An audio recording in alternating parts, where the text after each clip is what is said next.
आज भोलि के हुँदैछ किन निर्दोष बच्चाको रगत बग्दैछ सडकमा प्रश्न छ आमाको आँसु छ सरकार तिमी के हेर्दैछौ आज फेरि एउटा घरमा चुलो बल्न सकेन एउटा आमाको काखले आफ्नो बच्चा भेट्न सकेन सानो थियो सपना ठुलो थियो संसार दर हिंसाले खोज्यो उसको बाँच्ने अधिकार कसको दोष थियो उसको त केही थिएन न्याय माग्दा किन हाम्रो आवाज सुनिएन कानुन किताबमै छ कि सडकमा पनि आउँछ निर्दोषको रगत कहिलेसम्म बगिरहन्छ बच्चाको हत्या हुँदैछ सरकार के हेर्दैछ आमाको आँसु बग्दैछ देश किन मौन बस्दैछ जस्टिस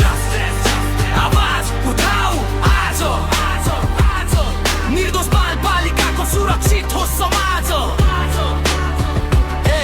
आज उसको घरमा रोएको आवाज छ भोलि त्यो आवाज तिम्रो घरमा नआओस् जात धर्म पैसा होइन मानवता चाहिन्छ बच्चाको जीवन जोगाउने व्यवस्था चाहिन्छ कुर्सी ठुलो होइन जिम्मेवारी ठुलो हो जनताको सुरक्षा सरकारको पहिलो कर्तव्य हो हामी चुप बस्दैनौ सत्य बोलिरहन्छौ न्याय नपाएसम्म आवाज उठाइरहन्छौ सानो मुटु तिम्रो सपना कहाँ गयो तिम्रो हाँसो किन आज आँसु बन्यो तिमी फर्केर आउन सक्दैनौ होला तर तिम्रो नाममा न्यायको दीप निभिन्न दिने छैनौ बच्चाको हत्या हुँदैछ सरकार के हेर्दैछ आमाको आँसु बग्दैछ देश किन मौन बस्दैछ justice for every child justice for every life अब डर होइन सत्यको आवाज उठोस् आज एक बच्चा सुरक्षित हुनु भनेको